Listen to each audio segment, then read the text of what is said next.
We are live, ladies and gentlemen. Welcome back to the show.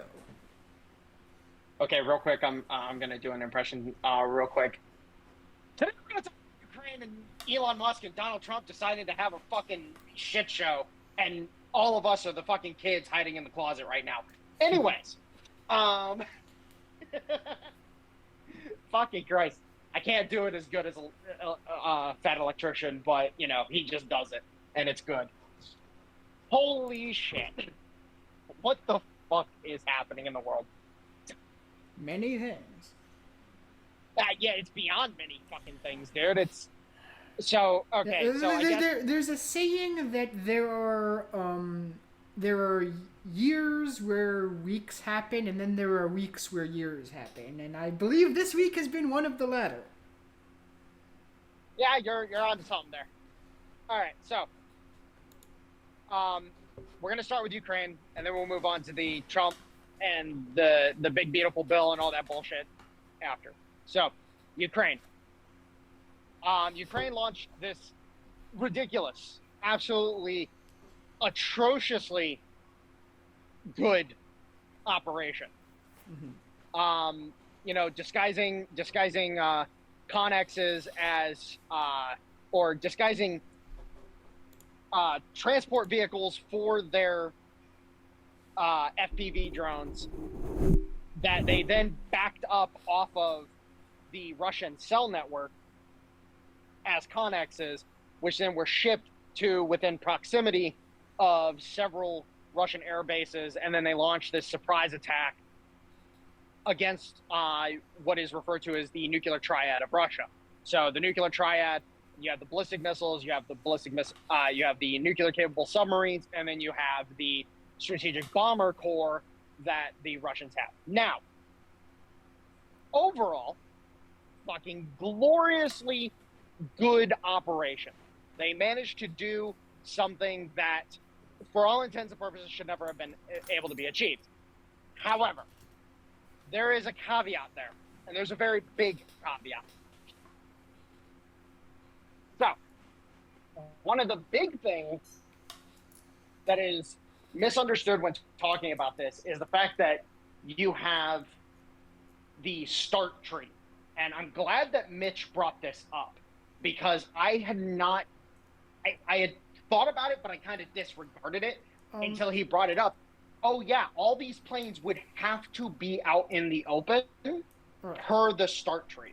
Now, of course, people are like, oh, but that doesn't matter because the START treaty, the original START treaty, it ended in like 2006, and then the new one, the Russians pulled out of it, yada, yada, yada. Okay, that doesn't matter. Yeah. Because at the end of the day, you still have the processes of the START treaty that are being followed. And for those you look who at the might U.S. for those who might not know what the START Treaty is, basically a Cold War era treaty whereby all strategic nuclear armed bombers have to be out. They have to be grounded out in the open to kind of to reduce the chances of nuclear misunderstandings from happening. Let's just say. I'll put it more elegantly than that. So the Strategic Arms Treaty was, and that's what STAR stands for, is Strategic Arms Treaty. Nuclear capable vehicles when it comes to aircraft, and this tends to be stuff like B-52s, the Tu-22s, and the B-2 stealth bombers, have to be positioned out in the open on air bases in order to allow for remote monitoring by parties of the treaty, so that each side is able to gauge, okay, what is the other side doing? This was a methodology that was developed as part of the Trust But Verify system. And unfortunately, the Trust But Verify system was basically abandoned in the 90s after we had the situation with Iraq in Desert Storm, and then the mantra basically died with 9/11. So basically across the board, this treaty was definitely out of an era that no longer fucking existed. Let's be completely frank. Yeah. But one of the big things that I need to impress upon people is to understand that you don't stop doing something just because the treaty doesn't exist anymore. Because again, the US still parks its B-2s and its B-52s out in the open. The Russians were still parking their Tupolev 22s out in the open, etc., etc., etc. Everybody was still doing it because it was a gentleman's agreement, basically. You know, the handshake agreement that of, hey, you know what, we're going to do this because it's just good manners, especially with how tense everything is. This is why everything is still parked out in the open at fucking Diego Garcia and shit like that. So Yeah. you have that whole situation. Now, by attacking the nuclear triad, I am impressed that the Russians have not gone full kilter. They have retaliated very heavy. Like, the number of hits that Ukraine has taken in the background since the attack have been ridiculous. It's been absolutely, bar none, one of the largest retaliatory strikes that they have launched. The number of Calibras and Scanders and just all of the different assets that they're dropping on targets right now is fucking ridiculous. Now, what you end up having is what does this whole situation end up playing out to be? And one of the things that I think is really crucial for people to understand is that this is Ukraine decided they wanted to try to goad Russia into a nuclear response. By all rights, by Russian policy, attacking the nuclear triad was grounds for them nuking. But the Russians aren't retarded. They're not stupid. They understood, oh, if we drop a fucking nuke on Kiev, that's going to lead to even more problems than we actually want to suffer through. So let's just fucking blitz them with every fucking ballistic cruise missile that we have in our arsenal and absolutely fucking, we're talking, again, Calibra, Iskander, Kinzhal. I haven't heard of Orezhnik being used, but I've heard that there are planes with Orezhnik ready to fucking go, because per my understanding, there might be a phase 2 to the retaliation. And then you have the long-range drones, you have the short-range drones, you have everything that they're just throwing at the Ukrainians, hitting different targets, just being like, oh yeah, no, you got one on us, good job. We just got 20 on you. How'd you like them apples, bitches? Right. And it's just a very interesting situation. Just very interesting.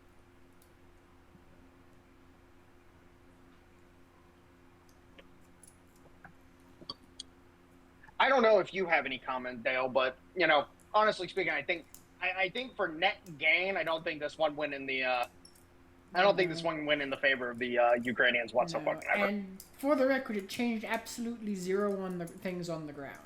Like. Oh, absolutely not. Like yeah. Like. I've been posting the map updates. Yeah. You guys have been seeing the updates. Yeah, they're fucking still advancing. Sumi is hilarious. Yep, they haven't stopped advancing for months now, and hitting a couple nuclear bombers isn't gonna change that. But I will say, it's a shit. It was a nice strategic arms treaty while it lasted. Well, that's the thing is that I've heard that the Russians are still going to be abiding by the measures. Per my understanding, they are not going to go full bore in hiding their shit because, again, they don't want to give impetus for Europe to do something. Right. The U.S. isn't going to do anything. It's the Europeans that the Russians have to be worried about. Mm-hmm. So, at the end of the day, I don't think much is going to change for the Russians. But for the Ukrainians, well, you might have just lost a couple more oblasts, and you might not realize it. Yeah. Oh, speaking of Ukraine, but not specifically about this strike. So yeah, Ukraine defaulted on its debt over the past week. Ukraine is now officially insolvent. And I have a question for everybody. Who did they default on that debt? The Europeans. Who was the Who was the lender? The Bank of London or Bank of England. Bank of England. Yeah, fair enough. The English guaranteed Ukraine's debt. So England. I wonder how the British are feeling about this right now. They did what? Oh, it's fucking hilarious. And it's actually kind of great because in response to these two events, you had Blumenthal, Pompeo, and who was the other guy that went to Ukraine? Lindsey Graham. Was it Graham? Yeah, it was Graham. It's always Graham. If there's a war somewhere, Lindsey Graham is gonna be there. Yeah. He needs to smuggle his underage boys, always. Indeed. But hey, Lindsay, you're not beating the allegations ever. No. Just saying, bud. Yeah. But yeah, no, they all show up, and it's hilarious because they're talking all this stuff, talking all this support, yada yada yada, and it's hilarious because there's a good chance, depending on if Trump is feeling merciful or not, which I don't think he's feeling very merciful towards Lindsey Graham at all. There's a good chance that he could Logan act Pompeo. Blumenthal and Graham, I think, due to their positions in the Senate, I think they're safe for right now. Yeah, I don't think you can Logan act a sitting member of Congress. Since they are technically the government,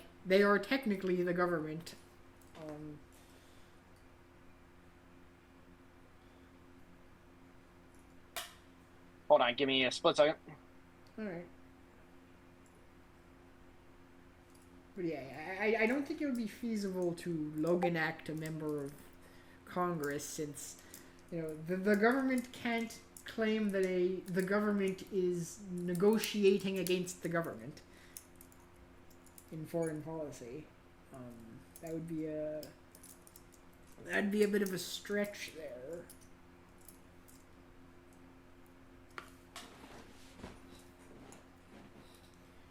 Sorry, I was just replying to Gavin real quick. But yeah, so but that's the thing is, Mike Pompeo can be Logan act. Oh yeah, Logan acted very easily, and should be honestly. Now, what's funny is that I believe we potentially went over this last time, but Lindsey Graham coming out against the big beautiful bill and all this bullshit. Yeah. Again, just want to reference to people, if they threw, $20 billion for Ukraine into this bill, he would vote for it instantly. Yes. Like all these people would vote for this reconciliation overnight. Like if they threw any amount of money for Ukraine into the bill. Yes. So, like, just so you guys understand, like, what the true issues are, the true issues are fucking Europe. So, do with that information what you will. So yeah, so we have the continued advances. The Sumy region, I think they're going to take Sumy and Kharkiv. I 100% believe that Sumy and Kharkiv are off the table for the Ukrainians at this point in time. I think those two are donezo. They're not going to keep those. And it's going to be funny because they're going to be like, but, no, fuck you. Sounds about right. You fucked around and you get to find out, bud, even further than what you already did. Yep.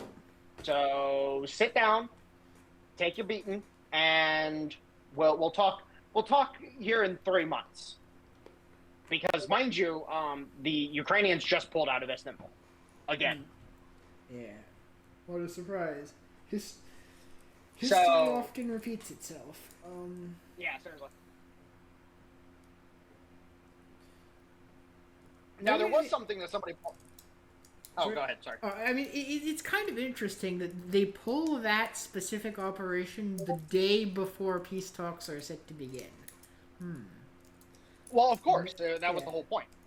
Yeah. Now we also know who is responsible for organizing the intelligence for that, because the U.S. didn't have any fucking clue. Like, you see the reaction of the brass when that op fucking went off, and they all were like, "What the fuck just happened?" Clearly the Ukrainians didn't fucking tell us, and so how did they get the intel? Well, obviously it was the fucking British. Yeah. And now the Germans are acting like they're going to reestablish, the ladies and gentlemen, be prepared. The Fourth Reich will be coming back or coming into play. It's not like they haven't gotten their asses handed to them every time. Yep. Well, to be fair, they would have won World War One had the U.S. not been, fucking drunken beer glass. You know the beer glasses that make a 3 look like a 7. Yeah. That whole thing. Yeah. Yeah, that's basically what happened, is that the fucking the Americans put on the beer glasses after Lusitania, and then all of a sudden they're like, oh my god, we need to go fight for her. It's like, shut the fuck up, fucking dweebs. And as an American, I'm allowed to talk shit about that, so go fuck yourselves. Anyways, no, I love Americans who love to be like, oh, you're just some fucking dude. Or I love the accusation that I keep getting is that I'm a Pakistani. I love getting called a Pakistani, and I'm like, bro, you can literally find a picture of me on the internet very easily. Like, you can find pictures of me very fucking easily. You just gotta go dig a little bit, you fucking retard. Yeah. You also don't sound like a Pakistani. Oh, because clearly I'm a westernized Pakistani. But anyways. Oh, and I got called a Pakistani by a couple of Israelis the other day too. That was funny. Sounds about right. Yeah, they didn't. No, I'm just gonna say it. It's like, hey, I'm gonna tell you what you don't want to hear, and if you don't like it, boo hoo, kick me from a space. I'm gonna be a dickhead about it. Yeah. But yeah. So, again, Sumy, Kharkov, those are Russia now. If they want to lose Poltava and Chernigov and all those, then yeah, they can continue losing territory. The Ukraine, at this point in time, if I were the Russians, I'd open up a back channel with the Polish and be like, hey, bud, you can have this, this, and this. Hey, Hungary, you can have this. Well, hey, Slovakia, you can have this. Hey, Romania, you can have this. Well, the new government of Poland might be receptive to that. Maybe, just maybe. But yeah, no, it's like Ukraine should not exist as a nation. I will maintain that position for the end of time. Yeah, I can agree with that.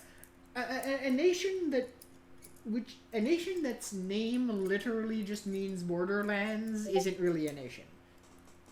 Yeah, you're not wrong. All right, so what else? There was something else in regards to Ukraine that had piqued my interest, and now I'm kind of blanking on it. Because we have the drone attack, we have the offensive, we have the default, we have the retards from the U.S. going to Ukraine. Yeah. Have we gotten an actual number for how many of the bombers they actually hit? Because I heard the Ukrainians were claiming like they hit 40 or they hit 60, which sounds absurd. And then I heard preliminary the Russians were saying they hit like 6. Okay, yeah. So the initial numbers that came out was 40 aircraft total. And so a bunch of people thought that they hit 40 bombers. But in reality, what we're now, on the low end, we're looking at about 8 bombers to about 12 on the high end. So 8 to 12. That's what we're seeing. Now, the 40 aircraft might ring true if they hit smaller aircraft. but so far 8 to 12 bombers were damaged. And mind you, not all of those are going to have been put out of commission, because here's the thing, is that all the imagery that I've seen in regards to the attack, all the imagery has been of the same 3 bombers that were completely destroyed. Mm-hmm. But here's the thing, is that the 3 bombers that were completely destroyed were fueled and had munitions on them. So they literally fucking blew. Right. And so it's like, oh, so you knew something was coming. You knew something was coming. Yeah, That's why you attacked. Do you know if there's any truth to the claims that the Russians are no longer capable of building those bombers? So are they capable of building the Tu-22s, the Tupolev 22s? So technically no, but that's because the factory that was responsible for building Tupolev 22s was shut down. The production line was gotten rid of. Right. But here's the thing, is that now they're talking about the new factory that they set up for medium-sized civilian aircraft. There was a discussion that I forget who had it with Putin. There was an official talking with Putin about kind of setting up a new production line, and basically it was along the lines of, hey, we could do this because we have this, and he's like, yeah, we can look into that. So do they have the ability to build large aircraft like that? Yes. Do they have the production line for the Tupolev 22? No.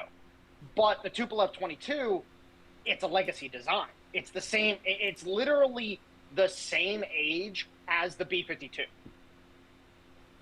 So it's a legacy design that needed to be gotten rid of anyways, and the only reason why they were continuing to use them is because they had refitted the Tupolev 22s with the capability of launching, I keep forgetting it because I keep looking it up and then I forget it again. It's the air-launched version of the Iskander and the Calibra. So that family of ballistic cruise missiles, they can launch the air-launched version from the Tupolev 22. Yeah. So that's why they continued using them, because they, if I remember correctly, a Tupolev 22 was capable of carrying like 3 of them, and right. So they would put them up, launch 3 missiles, and then go back to base. Actually, question on that, since you mentioned that they were basically B-52 era aircraft. The B-52 first was manufactured in the early 1950s. Why does the U.S. still use them?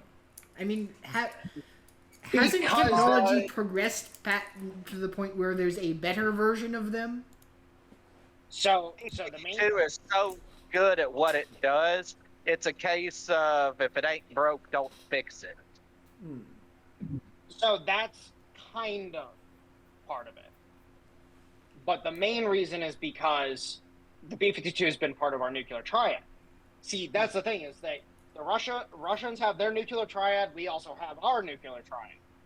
And the problem is that what you end up having, so you have the B-52, which is capable of carrying if I remember correctly, it's able to carry 4 nuclear bombs or something like that. It's a massive payload.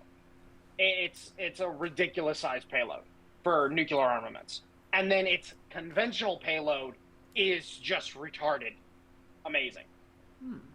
The problem is that then we developed the B-1 and the B-2. The B-1 is a great tactical bomber. It's not a strategic bomber by any metric whatsoever. And the B-2, while a good strategic platform, is prohibitively expensive. Prohibitively. There's a reason why we only have, 27, 29 of them. Like, we have very few B-2s in stock because of how expensive they are to not only manufacture, but to also maintain. Same thing with the B-1s. Again, the Right. B-1 is more of a tactical bomber than it is a strategic bomber. Is- Whereas the B-52, because we had already built them, we just kept them. But the B-52s are due for retirement. The airframes have so many miles on them at this point in time. There's a reason why they're breaking down all the time. Yeah. Like they don't run well Yeah. at all. Is there any actual difference between a tactical and strategic bomber besides just its effective range? Or is it just the Yes. distance it can... Yes. Oh. No. So strategic bombers tend to be able to carry a payload in excess of 40,000 pounds. Whereas tactical bombers, when you're talking, I guess using the old verbiage might actually be better. Actually, now that I think about it. So you had your heavy bomber, medium bomber, light bomber back in World War II. All right. So I'll use British aircraft actually. So you had the Halifax, which was the heavy bomber. Mm-hmm. Then you had what was the twin engine one? It started with an M. Damn it, I just blanked on it.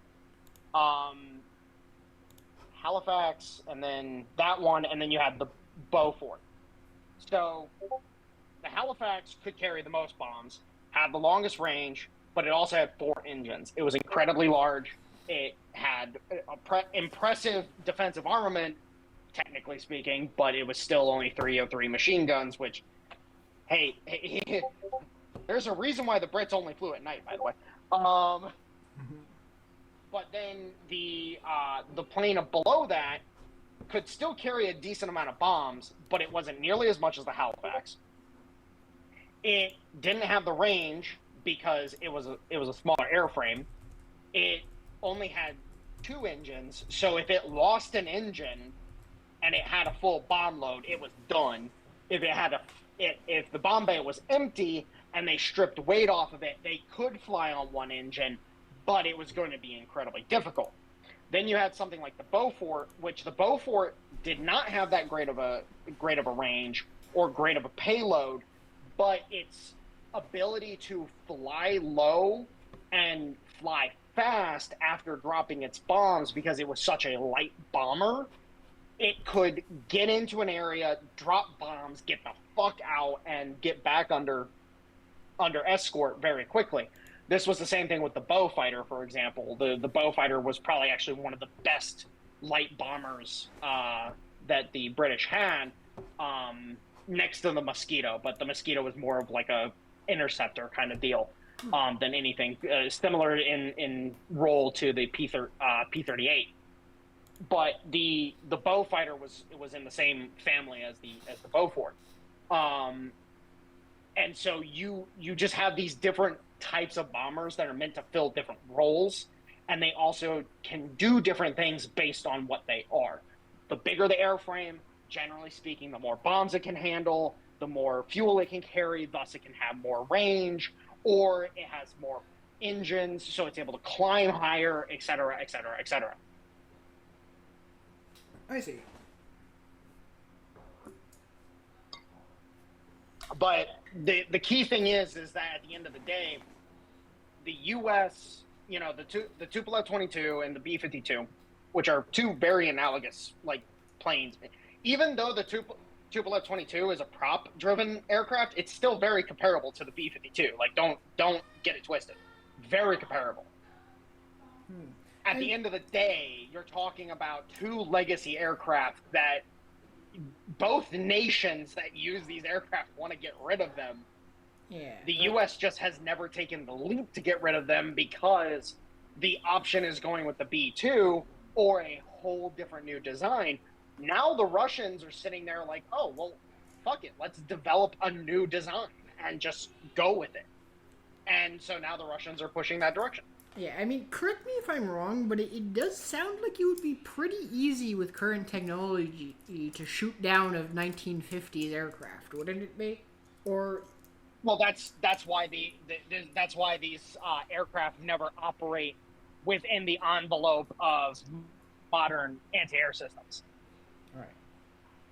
Like, you got to understand, like, if I remember correctly, like S400, Patriot, um, Iris T, and all of those, they all operate within like a 40-kilometer distance. Mm-hmm. So the envelope, if the strategic bomber is utilizing ballistic cruise missiles as a, and I should preface this because I realized what I was doing earlier. I'm intending ballistic / cruise missiles. But if they're refitted to launch ballistic cruise missiles and then are able to stand off at distance, fire those missiles, and then turn and get away from the firing envelope of those air defense systems, those air defense systems don't have a hope in hell of being able to hit them because there's just they can't target them. Is that what Russia's been doing mostly with its bombers in Ukraine? Yeah, because I do hear a lot of they're doing a lot of sorties with the bombers, and I assume that, like, if they acted as traditional bombers, they'd be shot down pretty quickly. Yeah, no, and they've never acted as traditional bombers. They've always been acting as launch platforms for air launch cruise missiles. And that's the whole point, is that at the end of the day, when you can, you got the Tupolev 22s, you got the Tupolev 95s and shit like that. When you can stand off at distance and launch missiles, you don't have to go within the firing envelope of air defense. Right. So you're fucking golden. It's the same way with the Su-31s using Kinzhals. They can stand off at distance. If I remember correctly, the Su-31s are within the firing envelope of most air defenses for around 15 to 20 seconds. And it's not enough time to get a firing solution on the aircraft. What do you mean by a firing solution? Being able to lock onto the target with the radar and be able to actually plot out an intercept with the missile. That's the firing solution. So, do you know roughly how long that takes to be able to do? Well, depending on what you're being engaged by, it can take a second. And the problem is that when you have a target that's moving fast, that your radar is having trouble actually locking onto, which, it's not like,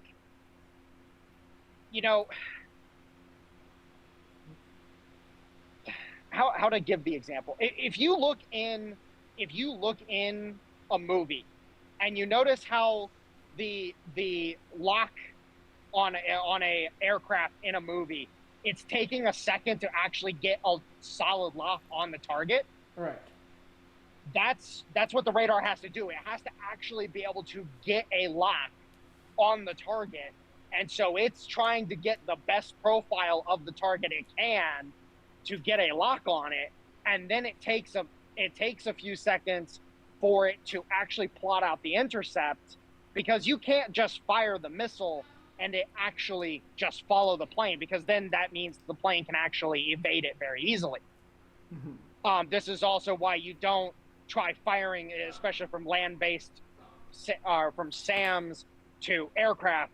You don't fire at a target that's already running away from you, because you're not going to be able to plot out a proper intercept course on it, because they would be able to bank left or right very easily and be able to start running nape of the earth and be able to evade a potential intercept. And I'm not saying it can't happen, but it's harder. It's a lot harder. Whereas if you're able to get a lock as the target's coming in, and then you fire as it's doing its turn, and you're able to identify, okay, which direction is it going, then at that point in time, it can plot out a more appropriate intercept course with the target. Interesting. Now, I also want to point out, like, a lot of people think that these missiles are like they explode on impact. No, these are proximity munitions. They explode near the target. They're not. What you're thinking of when you think of impact is stuff like sidewinders. stuff that actually has to impact the target in order to destroy it. These larger missiles, they are literally designed to get within, I believe it's a 5-meter envelope of the target and then explode, which then sends shrapnel and shit careening into the, the explosion might just take out the plane itself, but the shrapnel, and it's basically like super advanced flak. Interesting. Today I learned we have such a thing as proximity missiles. Huh? I said, today I learned we have such a thing as proximity missiles. Yes, yes, absolutely. Like, it's literally, like, if they get a direct impact, yes, the plane's donezo.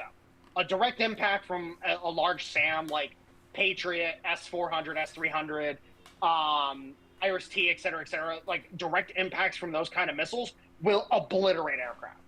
Absolutely obliterate them. But that's not generally what they're going to do. They're generally going to get within close proximity to the target and then blow up and take out the target that way. Because it just guarantees that they're more likely to get a hit. Right. But yeah, so these bombers, they're not used in traditional bomber roles. They're in standoff type of scenarios where they're not at risk at all, generally speaking. You know, drones being smuggled in via, disguises and connexes, that's a different scenario, but, it is what it is. It's actually really funny because somebody, the whole tire thing really, like everybody's like, oh, this proves the whole tire thing was stupid, blah, blah, blah. And somebody pointed this out in a discussion that they were having. The guy was like, you realize that they had tires on the junk planes, right? And he brought up the image, and you could tell that there was at one of the air bases, there were like 2 or 3 planes that were obviously they've been cannibalized for parts, which this is something that generally happens. This isn't special to the Russians. Every military does this, by the way, where they'll take a plane that, it's having some sort of issue, and they'll turn it into the cannibal plane, where it's like, okay, well, this airframe for some reason is just not good. We're going to just strip it for parts as we need. And then at that point in time, it just sits on the airfield usually. And then eventually it'll go to the boneyard. But multiple of the planes that were hit were actually these junk planes that weren't ever going to fly anyways. Yeah. And they wasted munitions on destroying those. I saw a video of a couple of those planes being hit. They didn't even have engines. It's like, oh, that's a interesting target you chose. Well, no, the tires were a deception, because I talked to a guy who was kind of in the know about this stuff, and he's like, yeah, so generally speaking, the tire thing is mostly a meme, but there have been scenarios where it works. So what were people saying about the tires? I'm not familiar with that. So basically what the Russians started doing, okay, so the cope cage thing. Yes. Okay, so first off, the Russians aren't the first ones to understand that, explosive blowing up away from the armor is a good thing. The U.S. has been doing this since, the fucking 70s, 80s. Everybody remember the cages that are on Strikers and have been on other vehicles and shit like that? It's called spaced armor.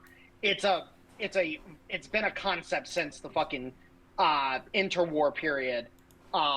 It's really, really weird that people thought that this was some like weird cope thing that the Russians were doing. It was, I'm like, okay, you people are just retarded. But anyways, so with the whole cope cage thing, one of the things that the Russians did, and it did work in certain scenarios, was they were putting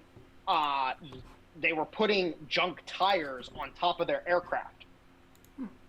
And what it was doing is not only was it actually a pseudo camouflage, because remember, a lot of Russian planes, they're blue.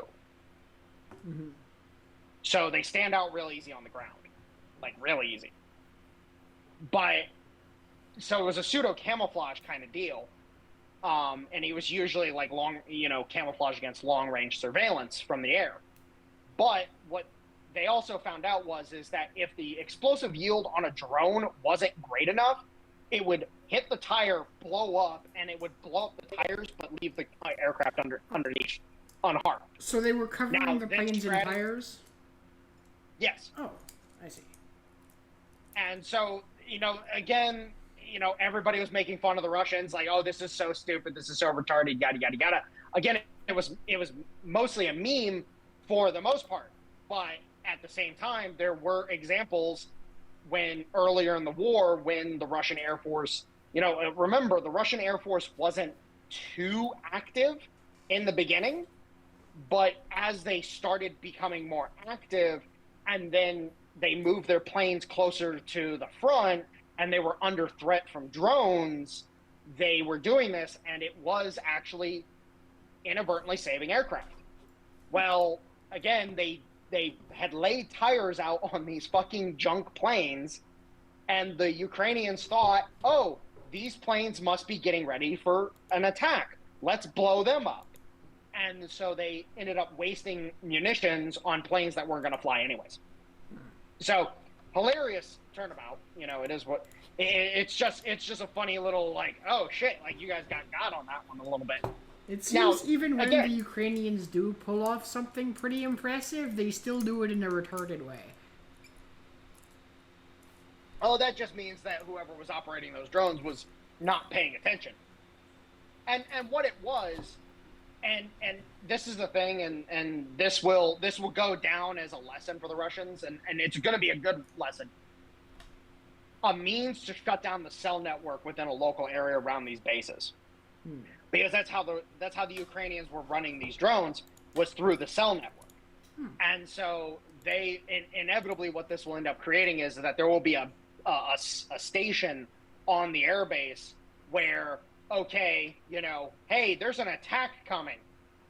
Flip the fucking switch, shuts down the fucking cell network in the local vicinity, and then all of a sudden those drones just start fucking flopping on the ground because they don't have any connection, and they just automatically drop to the ground because that's what they do.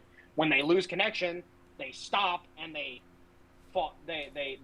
come to the ground because it's to prevent them from just dropping out of the sky.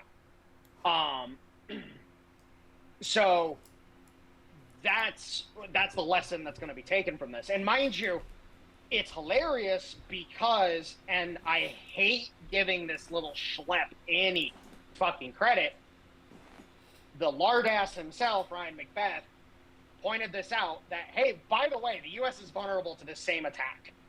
Yeah. And he's right. And thus, this is going to, this operation, it's one of those type of operations that you get one time. It's a one-time op, and then everything changes afterwards, and you have to try to figure out a way to do it the next time. Similarly to the pager thing with Israel. What'd you say? I said similarly to the pager thing with Israel earlier on. Yes. Which, by the way, I will actually point out that the Russians are actually working on a counteract to having ECM jam their drones. Have you heard about this? I have not.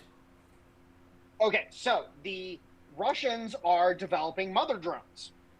So basically you have a larger drone that carries an FPV or two that, as that drone is flying at high altitude, it acts as a repeater for the FPV drones, which then can fly down to the ground and do their thing. And then the bigger drone, in the event that there's another target that can be identified, they can use that to hit a target as well.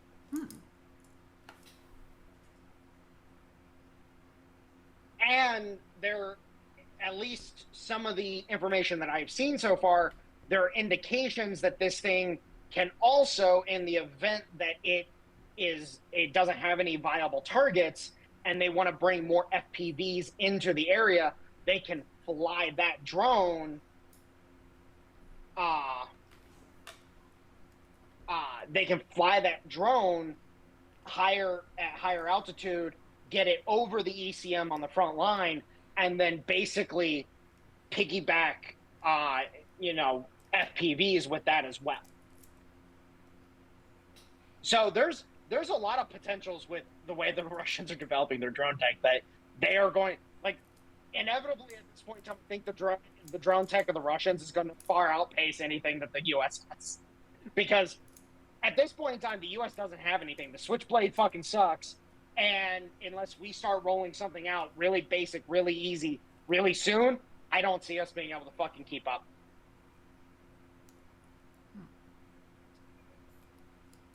And by the way, anybody who tries to talk shit that the Switchblade is completely fine and it's amazing and all this bullshit, don't try to sell me that bill of goods. The Ukrainians stopped using it on purpose.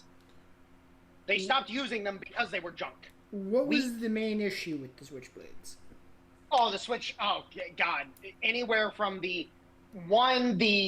ordnance package wasn't large enough, to connectivity issues, to it didn't have enough range, to this, that, or the other. Like, it was a neat little idea that somebody came up with, and it just didn't turn out to be all that great. Good to know.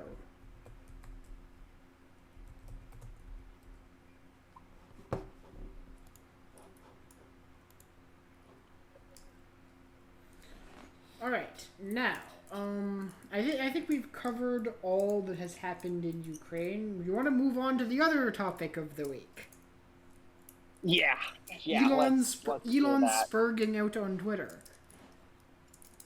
All right, real quick, go ahead and pause. In order to keep people distracted, set narrative before the weekend so people have to stew on it. They release their news stories on Monday, and then he sets a new narrative later that week.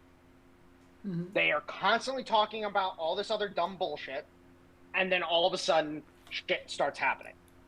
Okay, so there's that option. And then the other option is Elon Musk decided to have a conversation with Thomas Massie and Rand Paul and got bribed.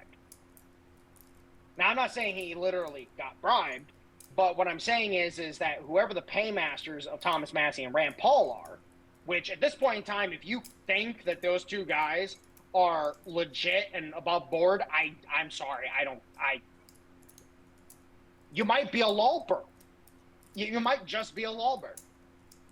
But at this point in time, it's one of those two options. Either he got pulled in and told, hey, you're going to do this, or else we're going to kill your family, or this is smoke and mirrors for the weekend to create chaos that then can be used to shield whatever the fuck is going on.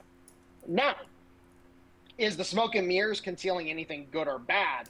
That's the question that needs to be answered, because I think that's the direction that this is going. Mind you, how many times has Trump talked shit about Jerome Powell? A lot. It's almost like every other week he's talking shit about Jerome Powell. You think Elon Musk is fucking immune from getting shit talked towards him? No. Do you really think that? Nope. Now, not at all. I'm going to point out something in regards to this whole situation, and I believe I pointed it out previously, but I'm going to point it out again. The budget reconciliation rescission process is a two-part process. You reconcile the budget, and then you rescind parts of the budget. That's how the process works. And on July 9th, we have the debt rollover of all the short-term debt that Janet Yellen saddled us with when she was the or the Secretary of Treasury trader that she was. So, I'm sorry, I think it's smoke and mirrors to get a deal done so they can get the reconciliation passed, so then they can start prepping for the debt rollover, so then they can fucking get moving on with the agenda. So, because I'm sorry, you look at the CBO report was bullshit. It was pure fucking fictitious bullshit.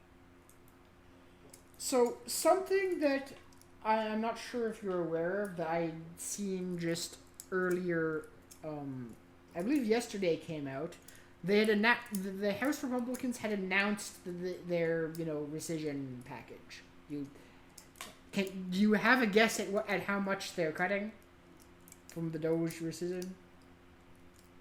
How much? $9 billion. So Really? Not 90 billion, not 900 billion, 9 billion. So, which is a far cry away from the 500 or so billion that we've been kind of promised. It's entirely possible that Musk saw that and just kind of spurged out because of that. Okay, and I did not hear them put out. Now, yeah. wait. Was this the Republicans in Congress? Yes. So the thing I think that Elon... That's key. Yeah. That's key. Because here's the thing. A lot of people don't realize this. Is that the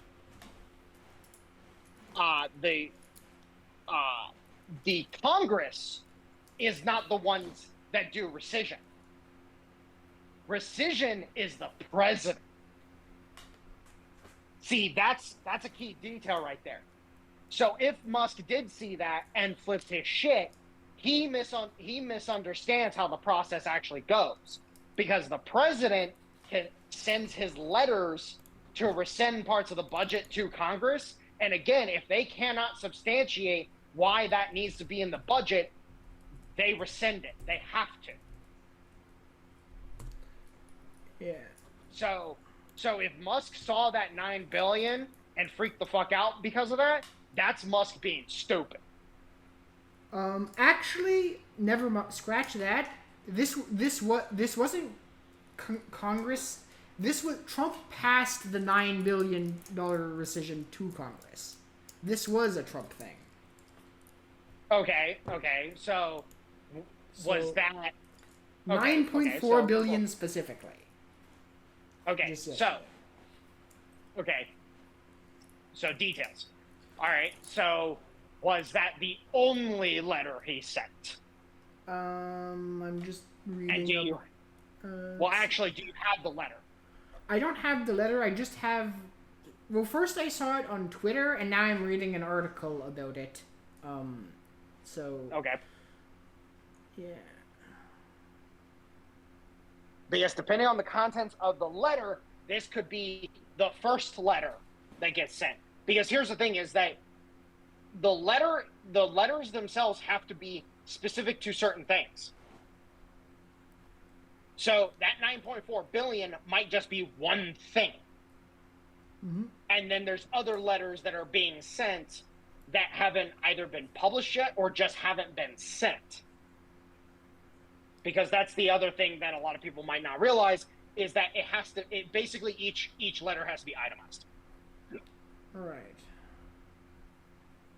But yeah, so far from what I got, they haven't said whether it's the only. They're just saying it's the rescission package. So I'm not sure if that means there's more coming or not. It's not clear at this moment. It just who's the publication? Let's see. I was reading the Brookings Institute.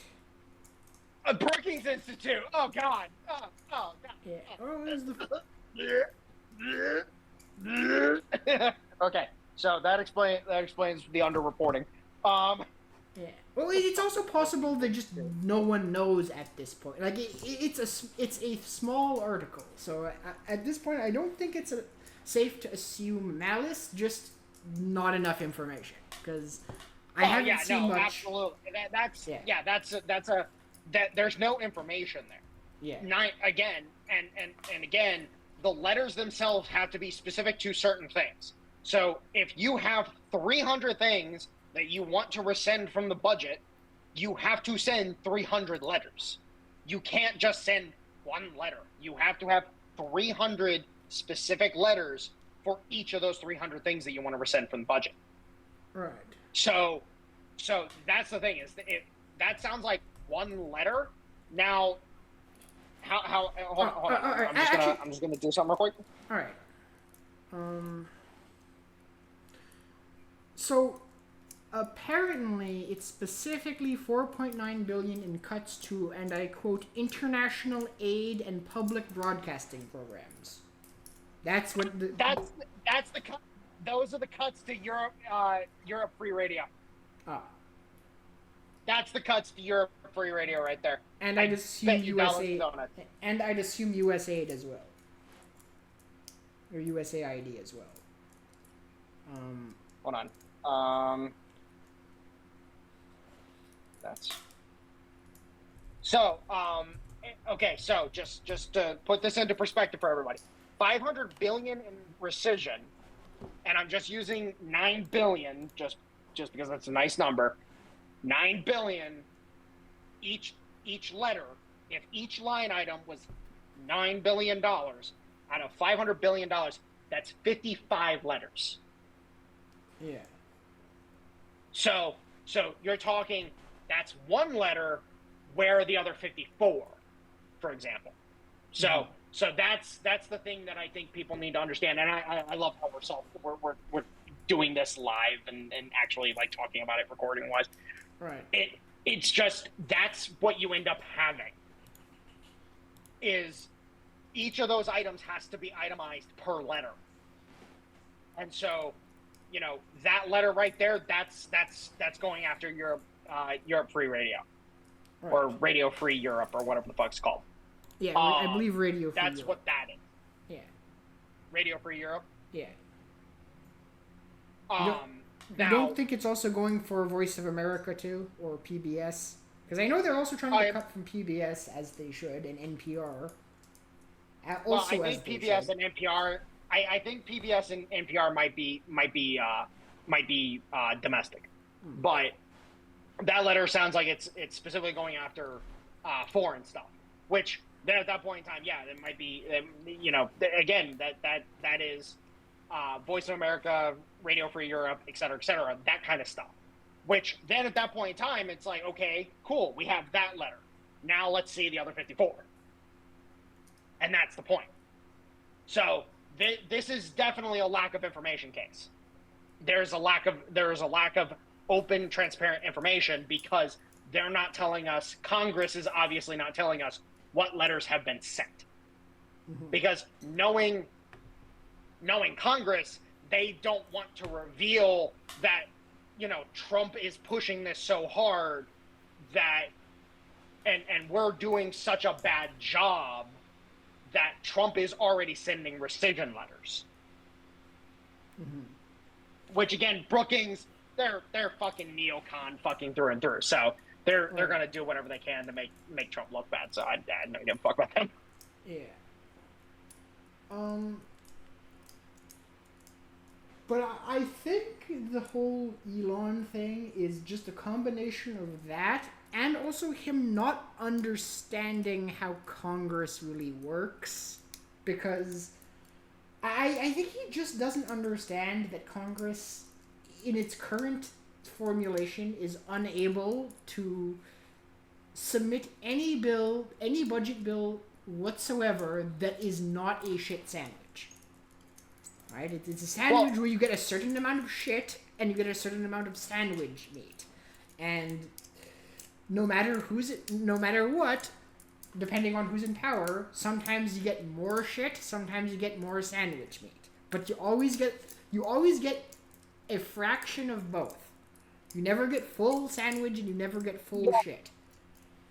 Well, and here's the other thing, and this is what's really fucking important for people to understand, is that at the end of the fucking day, one bill capable of fixing all the problems is physically impossible. Yes. It's physically impossible to force that through. Because I made a discovery. What's up? So Elon's pissed because included in a lot of the cuts to the spending is a lot of money in subsidies toward who's electrifying the grid for who's electric vehicles, and other government subsidies toward other major Elon funded projects. I found it. So you're bringing that piece of information, and we were just discussing another piece of information.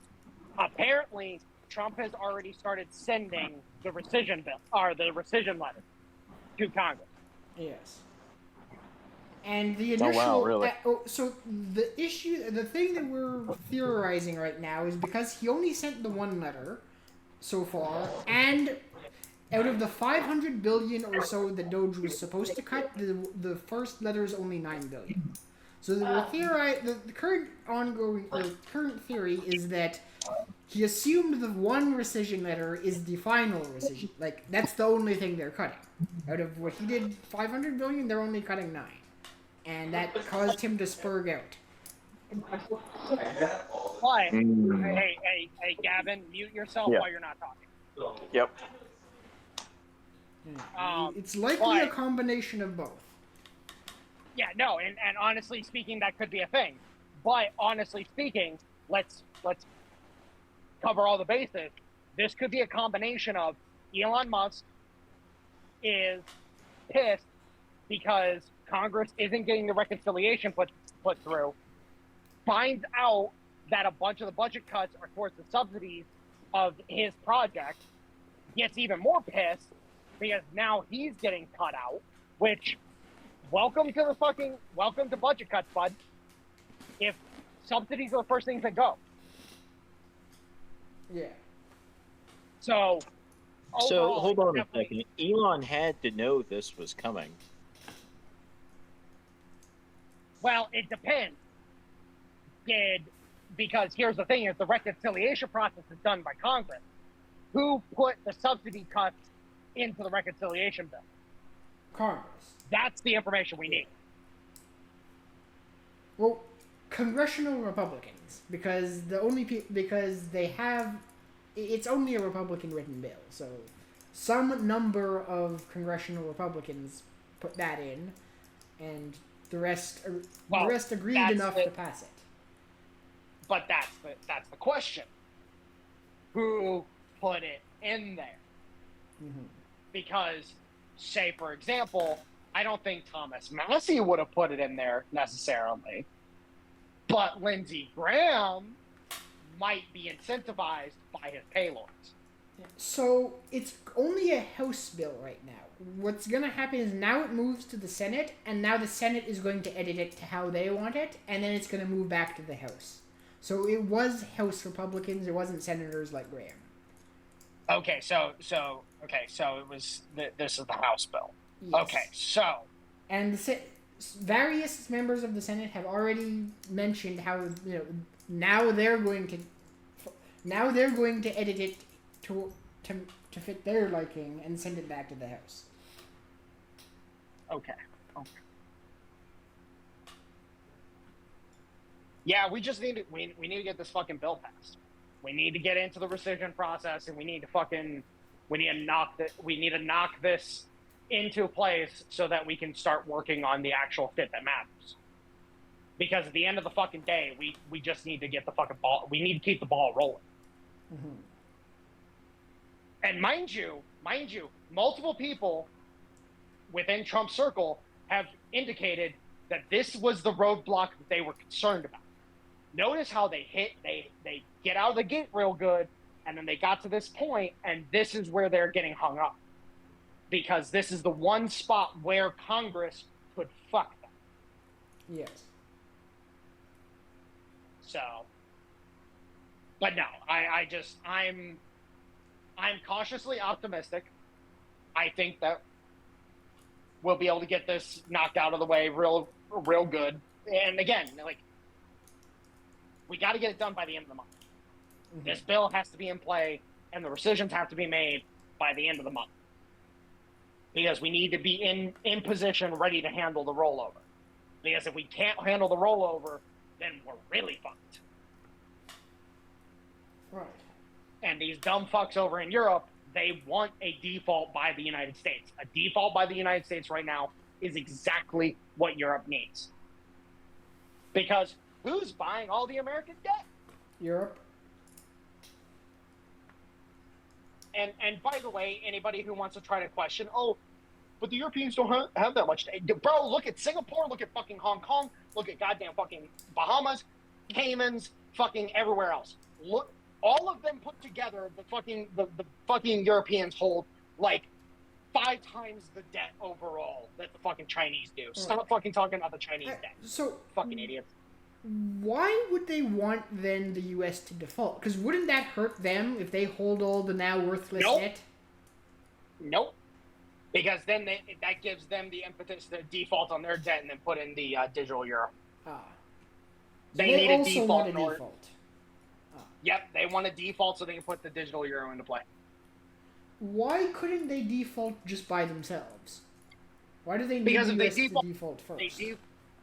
They have to, in order for them to default by themselves, they have to have a war. But the only way that they're going to be able to fight a war is if the U.S. is in with them. And if the U.S. I'm just wondering, why does the U.S. defaulting then mean the U.S. is in the war with them? Right? No, if the U.S. defaults, and it gives cover for the Europeans to default, then because then they can be like, oh, we lost all this money because of U.S. blah blah blah blah blah. We have to default on our debt. So it's just they need the political capital that the U.S. defaulting would give them. Yep. I see. Yep. Which then again, they implement the digital euro, and then they can do whatever the fuck they want. Mm-hmm.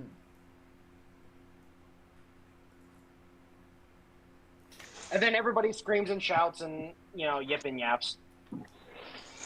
Another concern of mine has been our recent policy with Russia and the Ukraine. Mm-hmm. In what way? Well, I don't know. We seem like we're not intense enough with our neutrality. Well, that's the thing is right now. Okay, so a lot of people don't know this. I believe it's June 20th. Hold on, let me look at a calendar real quick. Yes, June 20th is the last of the Biden money to Ukraine. Oh, like the last cent being spent? Yep, that is the last of the Biden money being spent in Ukraine. So, once that happens, we're effectively done with Ukraine. And Trump has already basically said, I'm not giving any more money to Ukraine. So what you end up having is that as we approach the 20th, the impetus is on the Europeans and the Ukrainians to stir up as much trouble as they can in order to force the U.S. in. What are they going to do once we completely pull out? They're going to have to go all in or surrender. Yeah, that's basically what it is. I don't know. Does Europe have the combined? Does the EU have the combined infrastructure to sustain a war against Russia and China? No. No. Because if Russia goes straight to war with the EU, China's following behind them. Possibly, maybe. I don't really think so. Well, they won't be on a. I don't think. Okay, I think the eastern states like Russia, China, Iran, that would be a very loose coalition. I don't see them actually forming a unified front in the way that you would see the EU. Oh, no. So here's the thing: is what would happen if the EU was to go full hog and just go to war with the Russians, the Chinese would back them up economically. Okay. You know, they would produce stuff for them. They would give them money, et cetera, and then the Koreans, they would back them up militarily, like they have already, in a defensive sense. So the Koreans would operate within the boundaries of Russia, but they wouldn't operate outside the boundaries of Russia, because the Koreans they just don't have the political.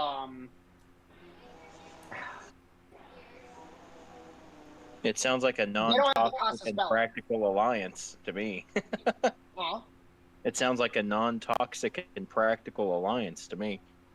Well, that's kind of what the Koreans and the Russians have always had. You know, the reason why the North Koreans have been able to maintain their state is because the Russians have kind of just always said, We don't give a fuck about your sanctions.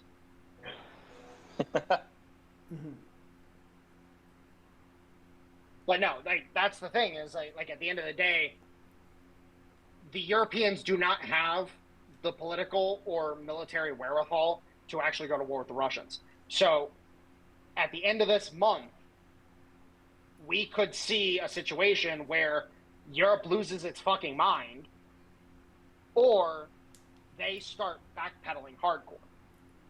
One of the two options is at play. We will see. It's going to take time to understand what's actually going on. But they're desperate to get the U.S. involved.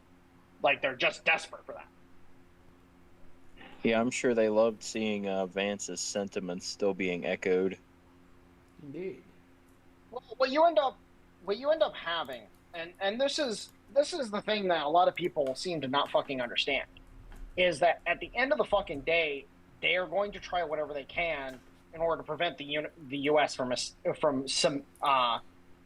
to solidify its sovereignty. The U.S. has been a incredible asset for the Europeans, and so they're just not wanting the U.S. to exert any sort of autonomy whatsoever. Then you also have the aspects of the actual problem for the Europeans. They don't have the fucking collateral. They don't have the actual value on their continent that they think they do. Because at the end of the day, they still need Africa and Russia and all these other nations for the raw material to fuel their industries with what little industry they still have left. So at the end of the fucking day, like, you know, again, there's people above even the people at the top, and we don't know who the fuck they are. And at the end of the day, these people at the top are going to do whatever they need to in order to try to retain control. Yeah, it's no wonder Elon's pissed off. Well, and that's the thing is maybe Elon did get pissed off that, oh, I'm not the big guy that I thought I was. I'm not the big boss. Blah blah blah blah blah. And it's like, no, you're not. You're supposed to understand. We should be past the Rothschilds' level of thinking. The Rothschilds thought that just because they were the big bad oil barons, that they somehow controlled the fucking world. And then all of a sudden, oil started being discovered everywhere. And all of a sudden, the Rothschilds lost their fucking market share.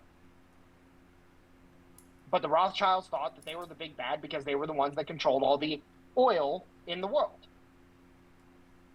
Now, they weren't, but they still acted like it. And it's like, hey, Elon, you should, not act like that. Elon can't stand. Yeah, he can't stand that he's at the precipice of the new golden age, and that means he's got to share. Well, yeah, no, absolutely. Come on, Dolly. But I really do believe that someone needs to sit him down and be like, yo, bro, you're being stupid right now because you're going to get cut out. And you're not going to like getting cut out. But again, it could be a smoke and mirror situation, and Musk is literally doing what he's doing just to throw shit into chaos so that they can provide cover for all the other shit that's going on. See, that kind of, when people go into smoke and mirrors as an option, that gets very red-pilled to me, and I have to, here, hold on a second. That gets very, that's kind of grasping at straws to me. Well, that's the thing is that I don't believe so whatsoever. You look at what's going on with Powell. What is I would like going to on see, with Powell? real quick, I would just like to report that my girlfriend has successfully killed the hornet and apparently scared the shit out of the dog. Nicely done. Anyways, but the whole situation with Powell, where Trump would talk shit about Powell, oh, this idiot needs to drop rates, blah, blah, blah, blah, blah. And then Powell would come out, do a presser, and be like, I'm not dropping rates. and then we would just have business as usual. And then, a couple weeks later, same thing, and then same thing, and then something would happen at the Fed or at the Treasury that would be a big deal, but nobody would be fucking talking about it because everybody's talking about Powell and Trump hating each other. And yet something monumental just fucking happened. You talking about Federal Reserve, Jerome Powell? Yes. Yes. So at the end of the day, smoke and mirrors is a classical Trump move at this point in time. So there is a chance, whether you think so or not, there is a chance that this could just be a smoke and mirrors attempt to create chaos. And then people, 2-3 weeks from now, all of a sudden, budget reconciliation, rescission, all of a sudden there's like $500 billion worth of cuts to the budget. And, oh, by the way, the CBO report has to revise because, oh, actually, this is only going to raise the deficit by like $700 billion. And, oh, yeah, the revenue streams are put into consideration. And actually, the actual effect on the deficit's only about $500 billion and yada, yada, yada. Mm-hmm. So there is a chance that here in the next like 2 to 3 weeks that all of this bullshit could literally come out to be, it was nothing but bullshit, just meant to disguise what the fuck was going on. There is a decent chance of that. I would say better than 60%. But I would also be very interested in knowing who put the subsidy cuts, which again, just to be completely frank and honest with Elon Musk here, subsidy cuts are one of the first things that go into when governments cut budgets. I would be interested to know who put those cuts in there, because depending on who it is, it might be a little more malicious than you might mean. Yeah, because my biggest woe when the BBB started coming out was the insane deficit. But we'd already discussed earlier that that was already allocated for other things. Well, yeah, that's the thing, is that the CBO report was completely misleading. So it was like, this is all fake. It's all fake and gay. Like, there's no, they are going to have to revise the CBO here in the next month, like they always do. Like note how you look at the CBO report when it comes out, and then check back with it in a month, and you'll realize that they revised it. They do it all the time. Consumer price index, all this shit. They always do this, where they'll revise the numbers later down the line because they needed to have the numbers fit a specific narrative, and then they revise the numbers to actually reflect reality because they have to, because business leaders need to know what the fuck is going on. It's the same thing with the Financial Times. The Financial Times, it tries to spin narrative after narrative after narrative, but at the end of the day, if you actually read the fucking articles and you look for the information that you're looking for, you'll realize that they actually put the actual information in there, and it's not nearly as bad as it is, because if they didn't put that information in there, business people would be freaking out constantly. And if business people freak out, then all of a sudden shit goes to hell in a handbasket. I was going to say, so you're saying don't read the news? I'm not saying don't read the news, but don't trust the news either. Because, yeah, exactly. This is where the mantra of distrust and verify comes into play. There's and this is where I've always gotten verify and distrust and verify. Well, this is where I've always gotten incredibly annoyed with red and black pilled people, because every new thing coming down the news outlets, whether they're alternative or fresh, mainstream, especially with the Dow and economic downturn, and everyone keeps using the word recession to the point that it doesn't mean anything anymore. Well, okay, so let me point something out to you real quick. A recession would be literally one of the best things ever right now. Because at the end of the day, there's so much bad money that needs to be purged from the system, it's unfucking real. So an actual honest to goodness recession for 2 fucking quarters would purge so much bad money that the markets would actually start reflecting actual fucking pricing. So, like, for So I was example, ready to say, it's funny you say that because I'm like, people don't seem to understand what the Federal Reserve does. As they're adding money, they're like, they're just printing money. It's like they're also removing money from circulation as well. well, So yeah, there's like an actual, there's an actual circular motion that money seems to go in, and everyone assumes that you print, print, print, and print, and you're just getting more. They're assuming that's yeah, pre-Nazi that's Germany as far literally, you know. no, that's literally what the interest rate is supposed to do. It's supposed to absorb capital back from, it's supposed to absorb liquidity from the market in order to offset whatever is going on. That's the whole fucking point. This is also why, for example, they want to bifurcate the dollar into a domestic and foreign dollar, so the domestic dollar can trade at 3% and then the foreign dollar can trade at 11%.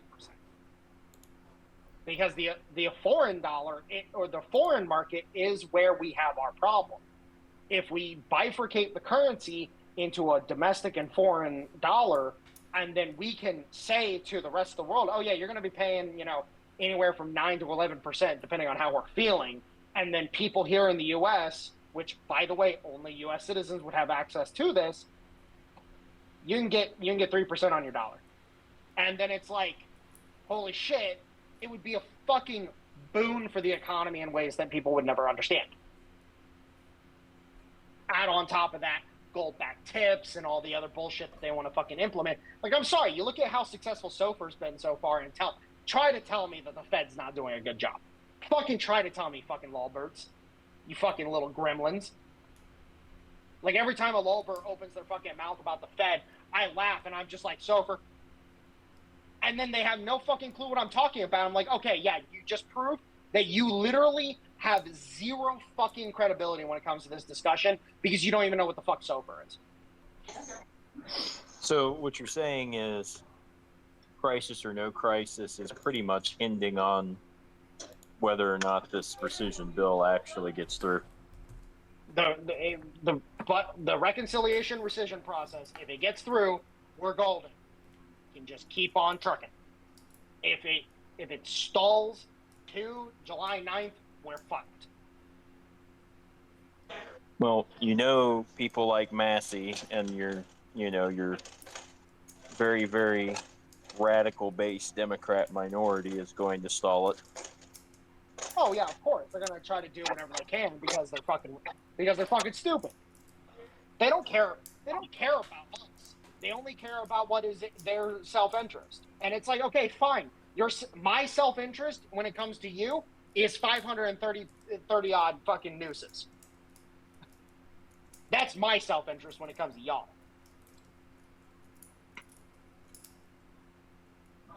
Okay.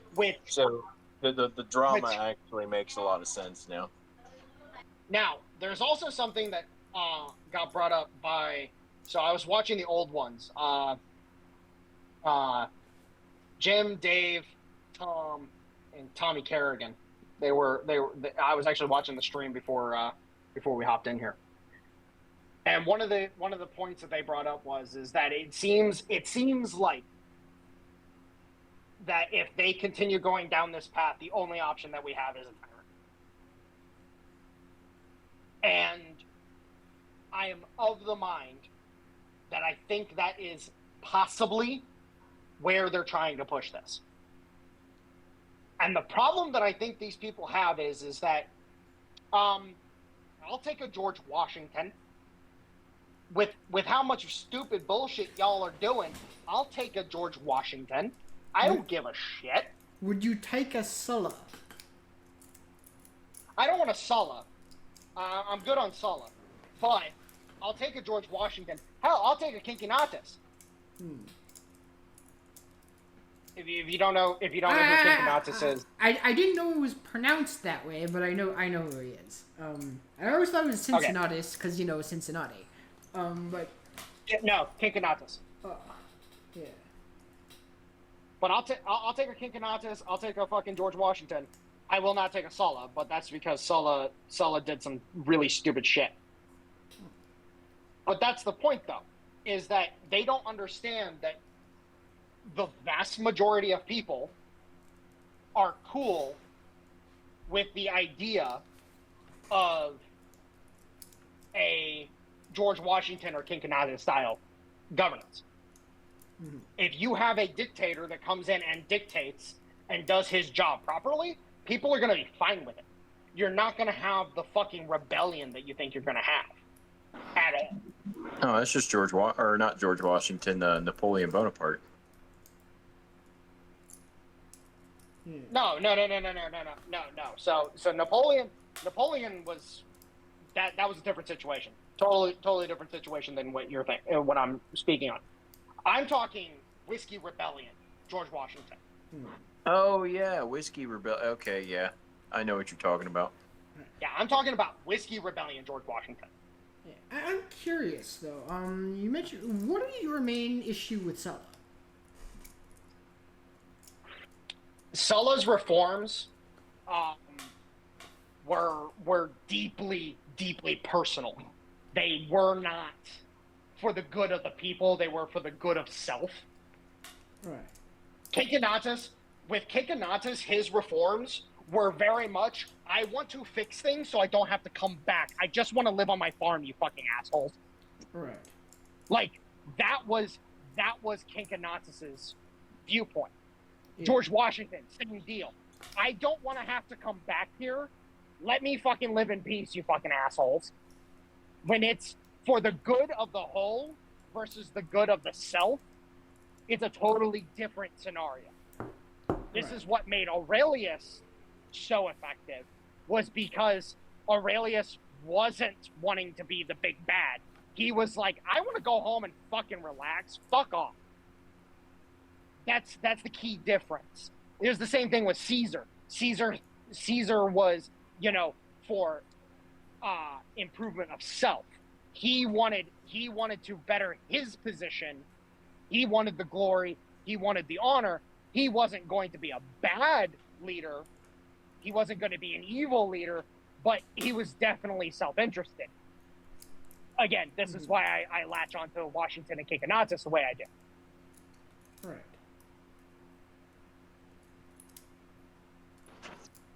I see more of a continued prospering in the light of John Adams or Teddy Roosevelt. Well, that's the thing, is that that's who comes after. Because here's the thing, the dictator is meant to be a one-off. That's the whole point. Now, in the case of Cincinnatus, it was, 2 times, but that's how badly they fucked up, that he had to come back a second time, which he was not happy about. But the dictator's supposed to be a one-off situation. And then the guy after him is what you get with, like, Teddy Roosevelt or John Adams. And then if you have good leaders, you have an actual good cadre of leadership within the nation, you'll have nothing but fucking Coolidge. Like, seriously. Like, if you want a good nation, look at Washington, Adams, Roosevelt, Teddy Roosevelt, and Coolidge. Those are the type of leaders that you want for any given situation. Mm-hmm. And if you can get that, you're in a great position. Your nation's strong. You actually have a cadre that gives a fuck. Because, and I'll point this out, John Adams was a reformer from the perspective of, hey, we need to just make sure shit works properly. Teddy Roosevelt was a reformer from the perspective of, hey, we need to actually look out for the good of the people, be sensible. Yeah, Teddy Roosevelt was an early populist. Teddy Roosevelt did a bunch of bad shit, to be completely frank, because he did a bunch of shit that I do not agree with.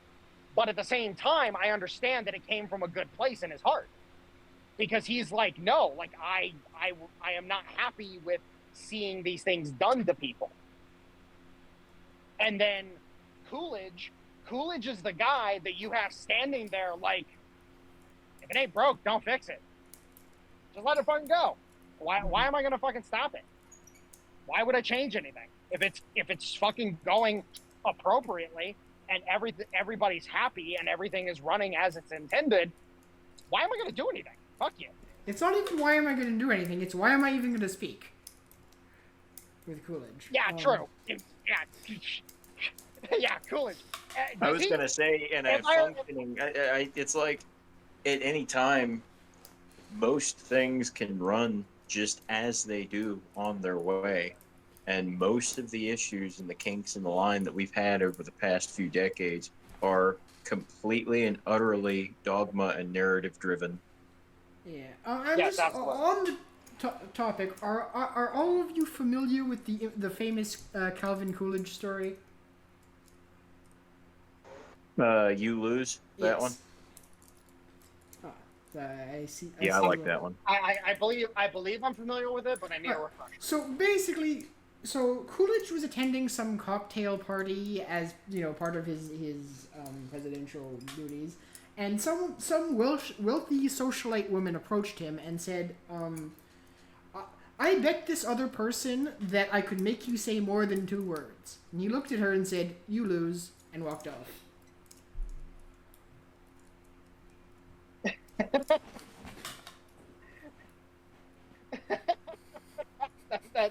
Yeah, no, okay. I wasn't thinking of that story. I have not heard that story. That's funny. Yes. All right, fellas. Well, I'm about to go cook dinner and socialize with my family. All right. Don't like Will, sir.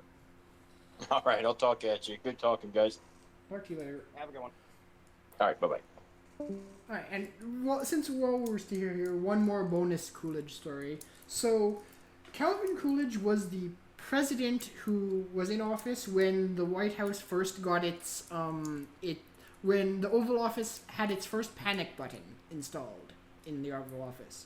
You know what Calvin Coolidge would do with the panic button? What?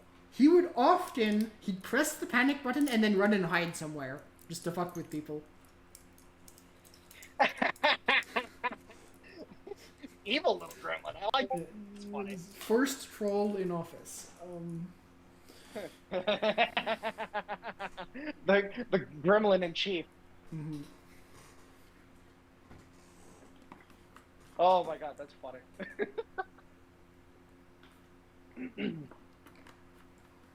But yeah, I guess, fuck it. I guess that's kind of a good place to wrap it up. I'll leave it off with this. At the end of the fucking day, there's going to be a lot of shit that's said. There's a lot of shit that's going to be done. And if you can just fucking understand that no matter what, there is a process underway that none of us fully understand. There are so many different pieces to this whole thing. I have no clue of all of it. Dale has no clue. Stoner has no clue. Even Trump doesn't have any clue of how many pieces are moving. You think Jerome Powell and fucking Bessent have any clue? Nope. There's so many moving pieces, it's unfucking real. And if you can just take a step back, breathe, and understand that that's ongoing, that's happening, you're gonna be a little healthy, a little healthier. You're gonna be less stressed, and you're gonna actually live a little longer. So, there's no point in not doing it. True.